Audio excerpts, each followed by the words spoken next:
Greetings, my fellow film lovers, sovereign thinkers. This is LL3 Reviews Podcast. My name is Craig, transmitting from the Swanton, South Florida, and today's date is Saturday, April 27th, 2019. So let us begin.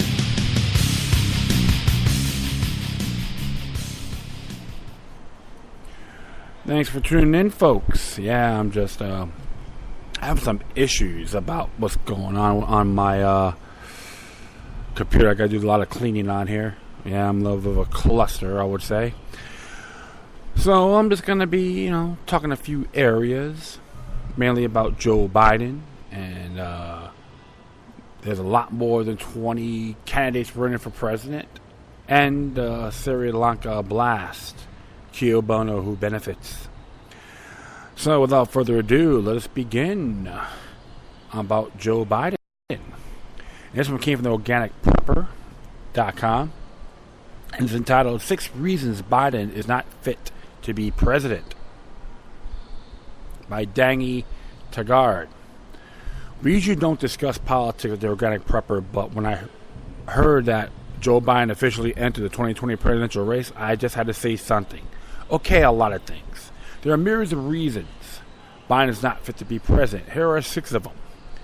Joe Biden is just like a creepy uncle you avoid at family functions. I find it extremely odd that many of the same people who lambasted Donald Trump over admittedly inappropriate and rather disgusting things he had to say about women are just fine with Biden's touchy-feely antics, particularly when young girls are the victims. Despite the fact there are hours of video footage showing Biden behaving badly, many folks on the left continue to make excuses for him. The following is one of many video compilations of Biden touching in women and children. And there's another video here. You'll see Biden, former Attorney General Jeff Sessions, swat pervy Joe's hands away from his granddaughter. That was on C-SPAN, by the way. You talk to a guy, too, who's not really crazy about Jeff Sessions as a senator and the Attorney General, but you have to honor that when it came to his granddaughter. Like he didn't get a major punch in the mouth. Lucy Flores is one of the few Democratic politicians who has spoken out about Biden's handsiness. When she was preparing to give one of her final stump speeches in the race for lieutenant governor in Nevada 2014, she got Biden. Why is the vice president of the United States touching me? Flores wondered. Flores recounts her experience with Joe Biden in a first-person essay for New York Magazine, describing the incident in 2014 when Biden came up behind her, leaned in, smelled her hair, and kissed the back of her head. Biden was the second most powerful man in the country and arguably one of the most powerful men in the world, Flores wrote. He was there to promote me as the right person for the lieutenant governor job. Instead, he made me feel uneasy, gross, and confused. Biden defended his history of invading personal space and unwanted attention in a short video he shared on Twitter recently. He lied about his first wife's death. Nelia and Naomi Biden, Joe's first wife, was there, and their baby daughter, respectively, were killed in a car accident in 1972. The late Mrs. Biden drove into a busy intersection to a path of an oncoming truck driven by a man named Curtis Dunn. An investigation found Dunn was not at fault for the crash, but that didn't stop Joe from telling some pretty blatant lies about the man. As Jack Fowler explains, the most disturbing thing about Joe Biden. It was a heartbreaking story all around, and with officials leaving no doubt of the truck driver's complete innocence and what was the point of doing or saying anything more than letting Nelia and Naomi Biden rest in peace. As for Joe Biden, the tragedy was so utter that the accident circumstances were best left unremarked, never mind embellished. For the same reason, evidence showed in the early 2000s, Joe Biden began to remark in public that his wife had died at the hands of someone who allegedly drank his lunch instead of eating his lunch, that Curtis Dunn was an errant driver who stopped to drink. That drunk driver story spread into news accounts. The Dunn family, who had strong sympathy for Biden, was shocked by Cillian of their now dead father. They wrote the senator to ask him to stop and reminded him of the exonerating investigation. Per a 2010 Biden profile in The Atlantic, For many years, he described the driver of the truck that struck and killed his first wife and their daughter in December 1972 as drunk, which he apparently was not. The tale could hardly be more tragic. Why add in baseless charge? The family of the truck driver has labored to correct the record, but Biden made a reference to drunkenness as recent as 2007, needlessly resurrected a false and painful accusation. This is truly disturbing. By our current standards, hair sniffing rates condemnation, while false accusations of an innocent dead man and the embellishment of a personal tragedy. Could Biden tragedy be more tragic? Are forgotten and or ignored? While the deaths of loved ones are always tragic, that does not justify Biden telling a significant and damaging lie about the event. But then, he has lied about other things too. According to fact-checking site PolitiFact, Biden's record is pretty bad. Out of 79 statements the site investigated, he told the truth only 16% of the time and mostly told the truth 17% of the time. One of the most troubling lies Biden told was about the attack on the consulate in Benghazi, Libya, that resulted in the deaths of U.S. Ambassador J.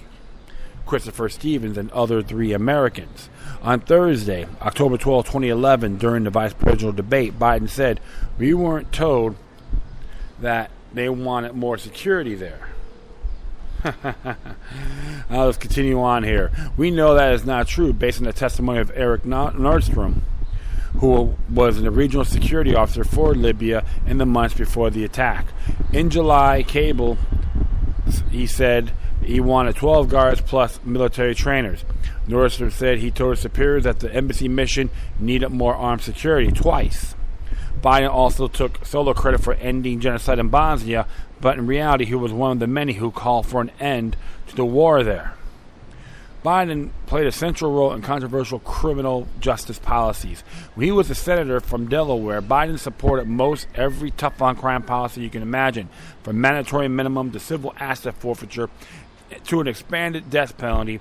He was one of the first chief architects of the 1994 crime bill that helped usher in an era of mass incarcerations. Hooray for victimless crimes. He's your man, Biden. Reason reported, of course. Biden was also a primary author of the 1994 Violent Crime Control and Law Enforcement Act, sometimes called the Biden Crime Bill, which increased federal sentences, increased mandatory minimum sentences for crimes, and dedicated more money to building prisons and hiring cops. The bill is often blamed for the explosion in the prison population and leading to our current era of mass incarceration. For more of this, take a look at this detailed article, Joe Biden's Controversial Crime Record Explained. Earlier this year, Biden expressed some regrets about his role in the drug war and mass incarcerations, but it is a bit late for apologies, have both resulted in destruction of thousands of lives. And the good documentary to check out overall is called 13th. Came on Netflix. And mainly they talk about this particular area of the 94 crime bill, which is more of a big sham, feds know best mindset. Very dangerous and more federal overreach.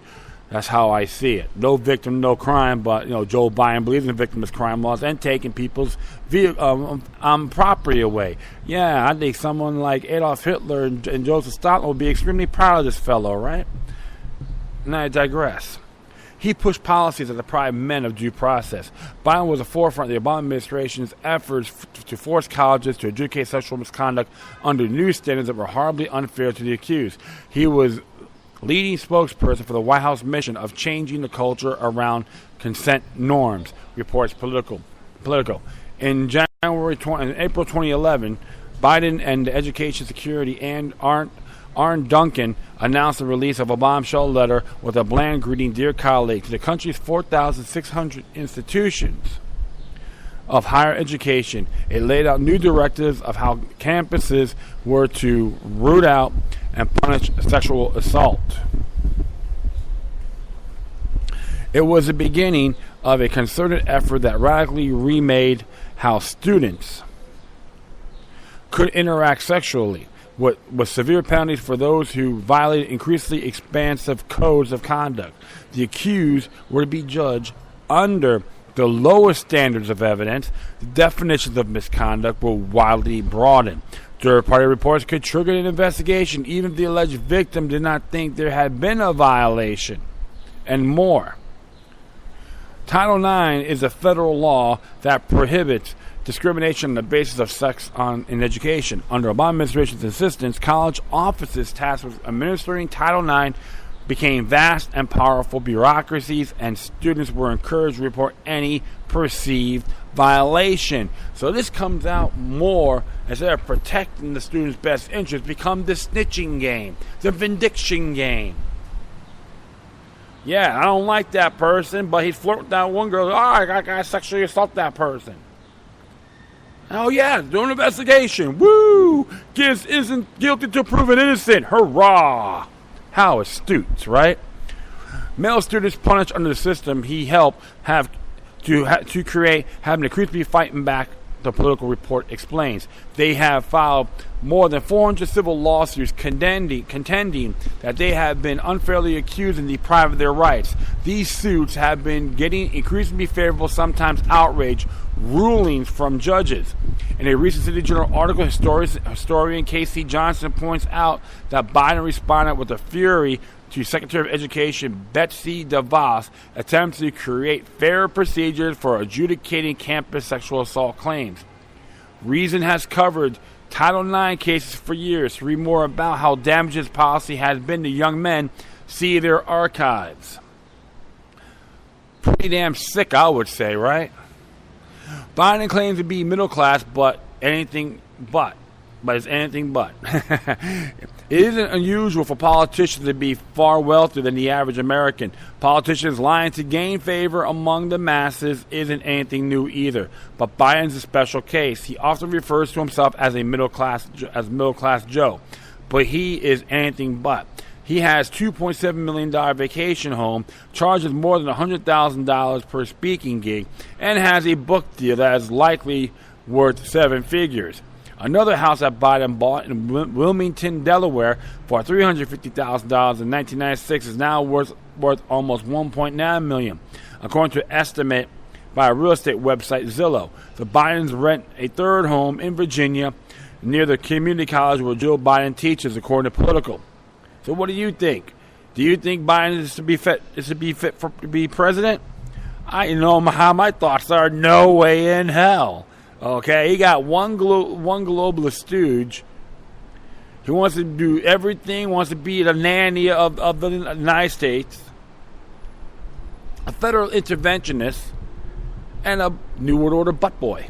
Yeah, I said that. It's funny about the whole thing in Libya.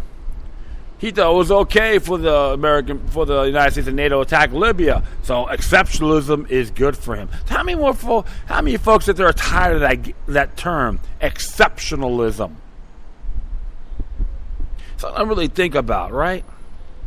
How pathetic this individual really is. I say that based on his actions, but something's really disturbed. Something's really haunting him too, I believe. That was his first wife and daughter. That could really switch his mind. Which I'm not defending his actions because something's not right. May have been traumatized for all we know, spiritually and psychologically. So it's one area you have to look at, and that's the kind of person you want to be the elected ambassador of the states, represent our states. Yeah. I don't. But I'm going to continue on here because it's another article I like to point out, which is very keen in reference to the progressive side of him, supposedly. It says here, it's from In These Times, it says here, Biden says he's a workers' candidate, but he has worked to cut Medicare and Social Security. Universal retirement programs are Biden's gold sacrificial lamb. And I'll start right down here. Former Vice President Joe Biden, who officially announced his presidential campaign on Thursday, has positioned himself as a defender and the embattled working class, giving speeches to union audiences, tapping organized labor for early support, walking stop-and-shop picket lines, and pairing his announcement with a reportedly impending endorsement from the International Association of Firefighters, who have pledged to help him raise money. Don't get used. Don't entrap yourselves, brothers and sisters of the firefighters. However, an episode from the not-so-distant past cuts against this friend of the working man Biden's leading role in the Obama administration's 2011 efforts to lash out the deficit by offering Republican spending cuts to Medicare and Social Security. At the time, the GOP has just finished giving then President Obama a shellacking in the 2010 midterms with a brand new majority in the House to show for it. Obama was largely focused on three things: raising the debt ceiling to avoid a looming and potentially catastrophic debt default. Just create the debt ceiling. Good grief. Avoiding a government shutdown and reaching a grand bargain with Republicans over spending, including the so-called entitlement programs like Social Security and Medicare that have long been in the crosshair of the GOP and other deficit hawks.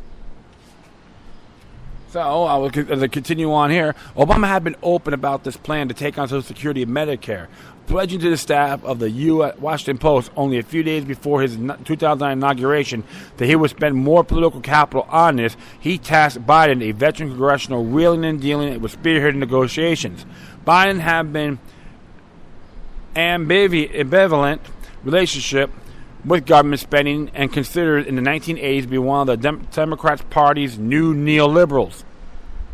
Biden called then for spending freeze on Social Security and the tide and higher Social Security retirement age. In 1995, he cast a vote for the balanced budget constitutional amendment, despite his earlier criticisms of it. The choice was, he said, in a perfect amendment or continued spending. He ran for president. 12 years later, he again called for the Social Security retirement age to go up. In journalist Bob Woodward's 2012 book, The Price of Politics, he portrays Biden during Obama's first term eager to sacrifice Social Security and Medicare for the sake of bipartisan compromise and achieving what would be, in the eyes of Washington, a political victory. Biden first displayed his friendliness to the GOP entitlement hawks, where he appointed former Wyoming Senator Alan Simpson to co-chair the President's National Commission of Fiscal Responsibility, created in February 2010 via executive order. Simpson was one of Congress's most high-profile foes of entitlements and a proponent of Social Security privatization. In Woodward's telling, Biden even had to lightly pressure a somewhat reluctant Simpson to take the role. Sure enough, the Simpson-Bowles Commission, as it came to be known, recommended cuts to Medicare, Medicaid, and Social Security, leading liberal economist Paul Krugman to label Commission terrible, failing to secure enough votes from the Commission to recommend the plan to Congress. The proposals were never taken up. But Biden took a far more direct role in undermining Social Security and Medicare when he headed tax policy negotiations with Senate Minority Leader Mitch McConnell in December 2012. In Woodward's telling, Biden's eagerness to cut a deal with the Republicans sometimes elicit outrage from his fellow Democrats who felt he was giving too much away. An Obama priority was to end up the Bush tax cuts of top earners. Woodward reports that to achieve this, Biden's team at one point considered dropping the poorest citizens, anyone who didn't pay income taxes, from the Obama stimulus payments of $400 a year. Economist Gene Sperling, then a counselor to Secretary Treasurer Timothy Geithner, a Federal Reserve man, right? Strongly objected, calling the idea immoral. As Sperling urging, Biden's team instead proposed a holiday for payroll taxes, which are used to fund Social Security and Medicare. The final deal extended the Bush tax cuts, cut payroll taxes by $112 billion, and met a host of other Republicans' demands. A lower estate tax with a higher exemption, with new tax write-offs for businesses, and a maximum 15% capital gains tax rate locked in for 2 years. In return, unemployment insurance was extended for 13 months and the opportunity tax credit for 2 years. House Democrats were furious at both the estate tax provision, and the Bush tax extension, partly because, according to Woodward, Biden had failed to mention the extension was on the table when he briefed Democratic leaders during the talks. Even conservative Democrats like House Whip Steny Hoyer had strongly opposed the extension, and deal drew consternation from across the party. Dianne Feinstein balked at its size, and Bernie Sanders and two other senators interrupted the Biden presentation of the package. Senator Sanders later vowed to do everything I can to defeat this proposal, including filibuster it. However, enough Democrats eventually capitulated, with some grumbling for the deals to pass, overcoming an 8-hour filibuster by Senator Sanders. Biden subsequently led the debt negotiations with then House Majority Leader Eric Cantor, Senator John Kyle, and other Republicans. Biden's opening bid was cutting $4 trillion in spending over 10 years, with a 3-to-1 portion of cuts to revenue. Biden later proposed $2 trillion in cuts into general spending, federal retirement funds, Medicare, and Medicaid, and at Cantor's urging food stamps. At one time, Biden suddenly called for $200 billion more in cuts that had never been discussed, which, according to Woodward, led then Republican Chris Van Hollen was also in the negotiations. To believe Biden had gone over to the Cantor-Kyle side, Biden crossed Van Hollen when he offered to take revenue raising out of the trigger. A combination of revenue raising and spending cuts meant to be equally unpalatable to both parties, which would automatically kick in a deal failed to be reached. Later in negotiations, Biden dangled the possibility of Medicare cuts in return for more revenue, meaning higher taxes. Soon after, he suggested Democrats might be comfortable raising the eligibility age for entitlement, imposing means testing, and changing the Consumer Price Index calculation as CPI. Means testing is often seen a Trojan horse for chipping away at these programs, but because their universality is one of the reasons they've remained virtually untouchable for almost a century, it has also been criticized for imposing an unnecessary and discouraging layer of bureaucracy. At one point, Biden reportedly called the Medicare provider tax a scam. For a moment, Biden sounded like a Republican. Woodward notes Biden's team was forced to remind him that such a move would force states to cut services to the poor, to which he replied, "We're going to do a lot of hard things, and so we might as well do this." As Woodward writes, there was a huge deal for Cantor. Biden had caved and showed the administration had adopted the Republican view on the matter for the Medicare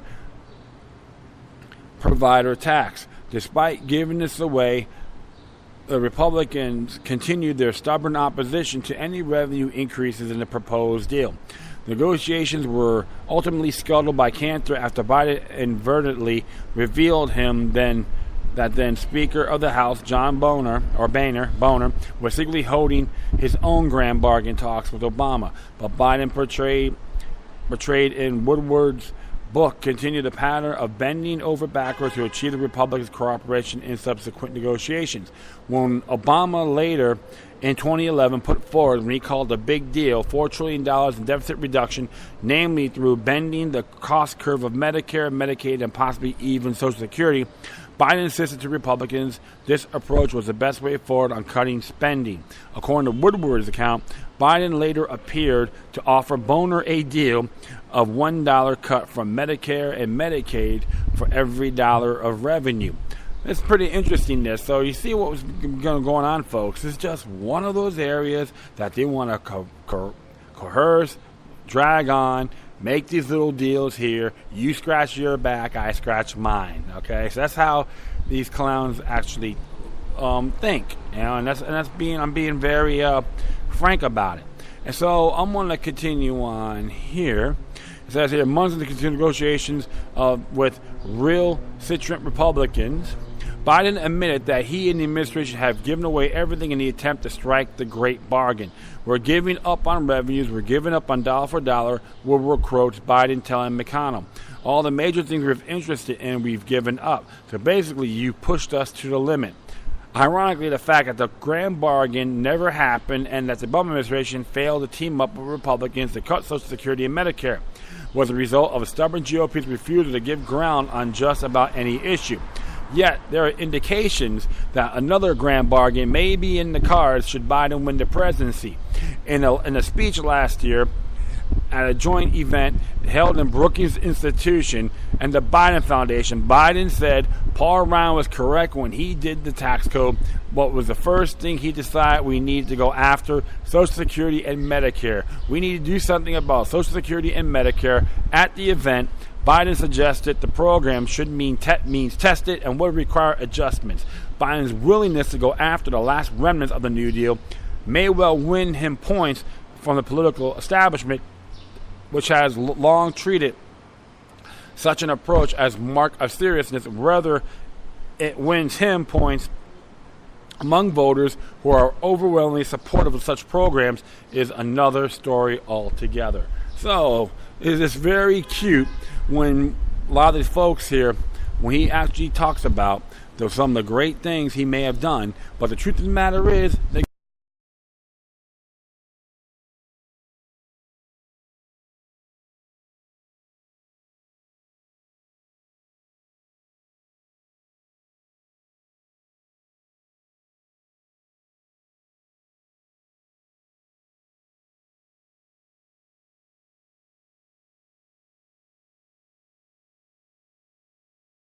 so you know what?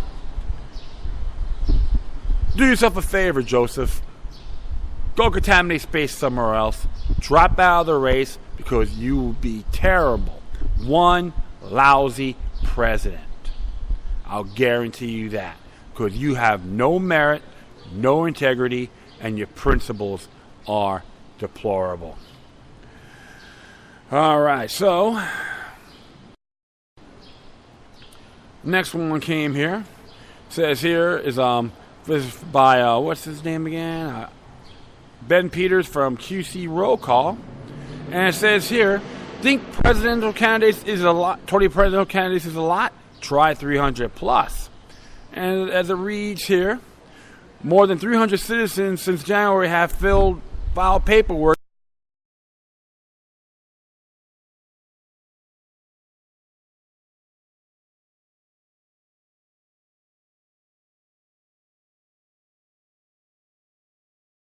with a sticker reading "Taxation is Theft." The same slogan appears on his yellow tie and handkerchief, but don't expect to see him on your favorite cable news channel. In covering the 2020 race, the public may have heard there are 20 Democrats running, with Vice President Joe Biden entering the race Thursday. In the GOP, the only candidate said to be running besides President Donald Trump is former Massachusetts Governor William Weld. Well, I'll let you know about William Weld. He's a CFR stooge, and he's a neocon tyrant. I call him a tyrant. He wakes up in the morning, does a salute, and sings "God Bless the Patriot" before he starts working out, going to breakfast, or heading to his job.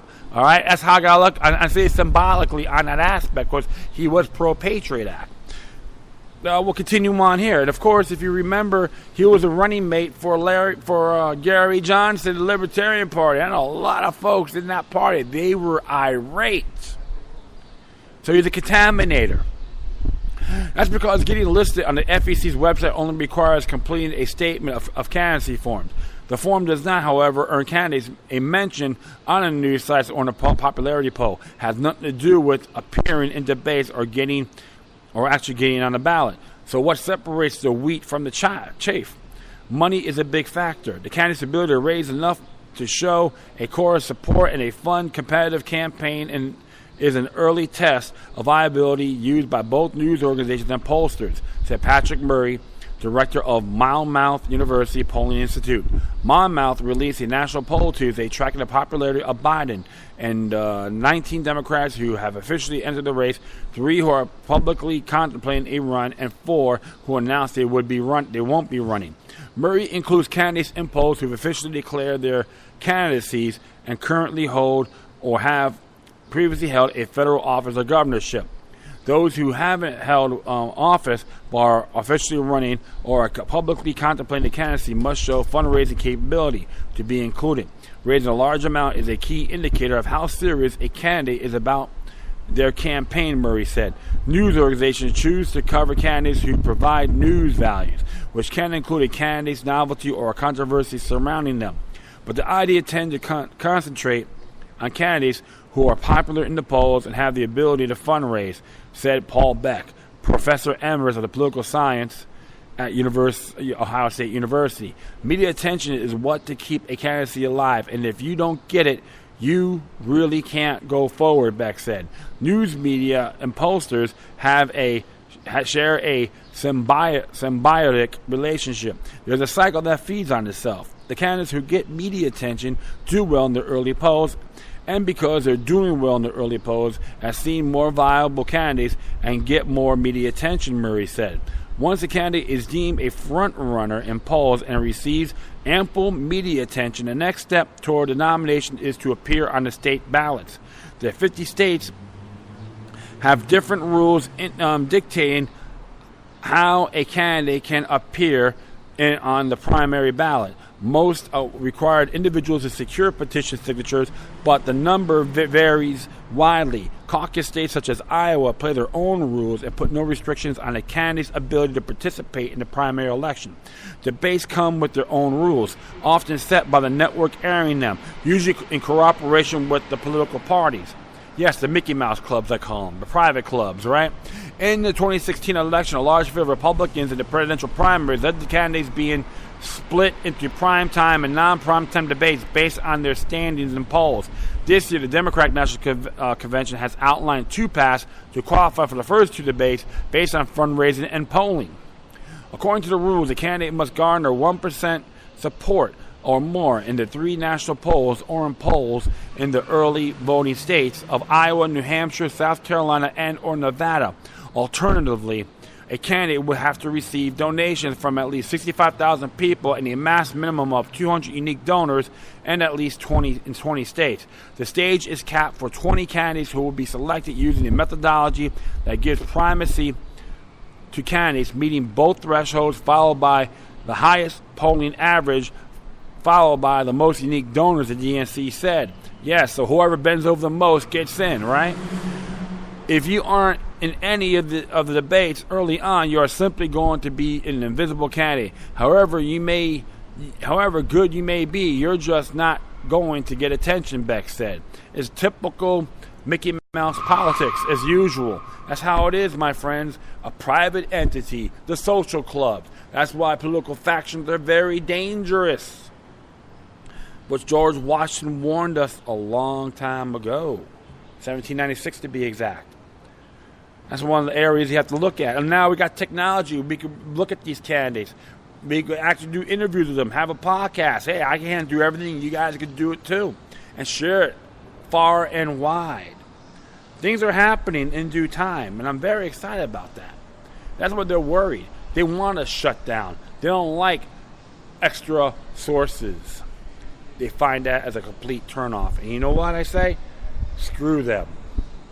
But one of the areas it is, my friends, you have to have a lot of sponsors. All right? Lots of them. That's how these clowns think. They want you to go out there, make that statement, and say, we know better than you. You're not. You got to be part of the gang. So, hey, it's one of those things you got to look at and always see things in a much broader picture. All right, I'm going to do one more here, folks. Can you do one more here? Hold on. Beep. All right, cool. Hello? Hello? All right, good. I thought I lost you guys one more time. All right. This came from Land Destroyer, blogpost.com.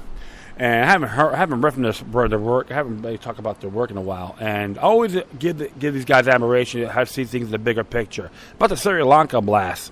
Terrorism targets another Chinese ally. And it came out yesterday. So they say the recent tragic Easter attack in the South Asian state of Sri Lanka, killing and injuring hundreds, follows a now unfortunately to all familiar formula. The New York Times is reporting in this article what we know and don't know about the Sri Lanka attacks. That the authorities in Sri Lanka is said a little-known radical Islamist group, the National Tawhid Jamata, carried out the attacks with the help from international militants. It's also reported that these extremists received assistance for the large-scale attacks from foreign sponsors. The attacks has put Sri Lanka on the map for many reasons, the general public for the first time, but all for the wrong reasons.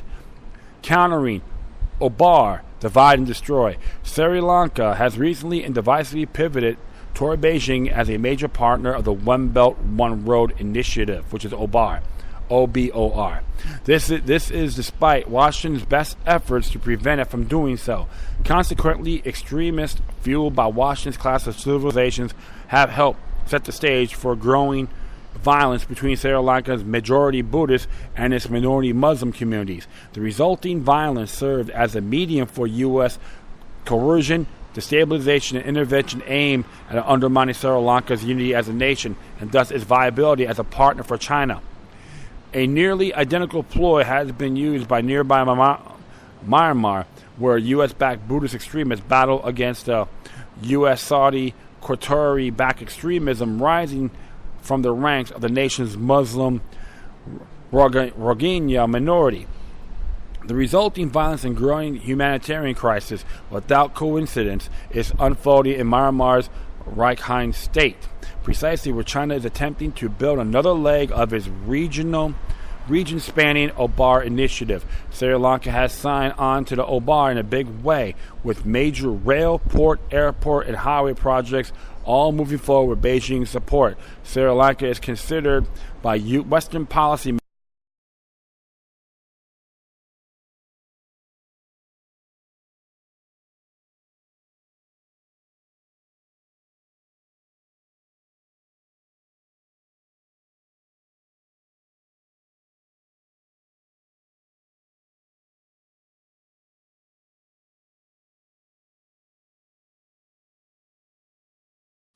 in strategic island would claim the U.S. funding for Sri Lanka is part of a $300 million U.S. package Washington is setting aside for South and Southeast Asia to ensure a free and open and rule-based order in the Indo-Pacific region. The free, open, and rules-based order in the Indo-Pacific region is how the U.S. regularly refers to U.S. primacy in Asia throughout policy papers, diplomatic statements, and even political speeches. It is obvious that military aid can in no way compete with massive investments by China aimed by spurring national development through tangible infrastructure projects. America's inability to compete openly and on equal economic footing has given way to political interference and even the use of violence. Sri Lanka's crisis linked to U.S.-driven crisis in Myanmar. In Myanmar, the U.S. is documented to have supported ethnic violence for years. The U.S. all but installed current state councilor Aung San Suu Kyi into power, along with their political party, the National League for Democracy. That's such a dirty word. Good grief. Lying to the top to bottom, with U.S. State Department-funded activists. Despite the liberal facade constructed by the Western media around Suu Kyi, her political party and faction supporting both rampant bigotry and racism pervades all three. Simultaneously, U.S.-funded fronts posing as non-governmental organizations have worked to co-opt and wield Rohingya communities as an equal but opposing political weapon. While U.S. allies, Saudi Arabia and Qatar have begun radicalizing and arming factions within Rohingya communities to carry out armed violence across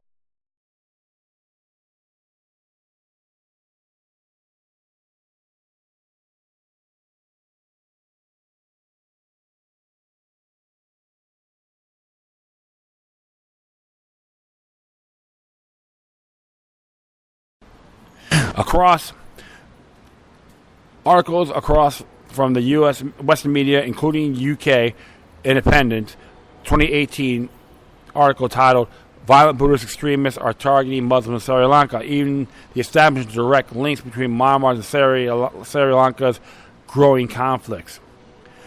The article would admit currently Sri Lanka's most active Buddhist extremist group is Bado Bala Sane, Buddhist Power Force, or BBS. BBS entered in politics in 2012 with the Buddhist nationalist ideology and agenda. Its leaders claim that Sri Lankans have become immoral and turned away from Buddhism. And whom does it blame? Sri Lankan Muslims. It's sort of the witch hunting game that's going on here. BBS's rhetoric takes its cue from the other populist anti-Muslim movements around the globe, claiming that Muslims are taking over the country thanks to a high birth rate. It also accuses Muslim organizations of funding international terrorism with money from halal-certified food industries. These are just empty words. In 2014, one of their anti-Muslim protest rallies in southern town of Alugama ended with the death of 4 Muslims. BBS has also linked to Myanmar's extremist 969 movement led by nationalist monk Ajahn Rathru, who calls himself the Burmese bin Laden. It is notorious for its hardline rhetoric against the Rohingya Muslim community. The West's use of Islamophobia to sell its serial wars of aggression and to divide nations around the globe is a classic example of divide and conquer. While the West no longer possesses any real means to conquer the nations that is now targeting, it does possess the capacity to use resultant divisions to destroy them. If the U.S. cannot hold primacy over Asia, no one will. It is war on peace, waged in the guise of a war on terrorism. Sri Lanka appears to be but the latest victim of Washington's now trademark slash and burn foreign policy, where it is fueling conflict to consume political orders that opposes its interests and building upon the ashes one that do serve them instead. In the coming days, weeks, and months, not only will more information emerge linking to the recent attacks of Sri Lanka to Washington, Riyadh, and Doha's global networks of terrorism, but additional pressure will also be mounted upon Sri Lanka to divest from Beijing and pivot back toward the West. In reality, Sri Lanka's violence is an artificial construct carried out by a tiny minority of extremists on either side of an equally artificial ethno-religious divide. The nation and the region must unite in purpose as peace and stability benefit them all, while chaos benefits only a handful of wanting interests from afar. Interesting viewpoint there from Tony Carlucci. And it's always been false flag attacks, manufactured wars. Who will benefit? The globals, the banksters, the New World Order agents from the United States, Saudi Arabia, Qatar, etc., including the Bank of England, the Rothschilds. We can go on and on and on. And another thing that I could add to this, focusing on one world religion. That would be their solution. We can all get along. There's one term one gentleman said, claimed to be a Vatican whistleblower. I forgot the top of his head. It's called Chrislam. Something to think about. So one of the areas you got to look at, folks. Kio bono, who benefits? This is what the order is how they think. And they don't care how many people die from this. But hopefully all you folks out there are paying attention and think for yourselves. And that is it. I'd like to thank everyone for listening. Plus, feel free to download and share out to social media networks. If you have any questions, comments, or you send something that's interesting you want to check out, whatever you do, please send your correspondence with decorum. Plus, I shall leave all my information, website, social media sites, and email addresses on my Spreaker page, okay? Once again, thank you for your time. Plus, always remember that demoniac resistance is something for the soul and can liberate humanity. Until next time, take care of yourselves. Keep on spreading the love, and may your guardian spirits be with you.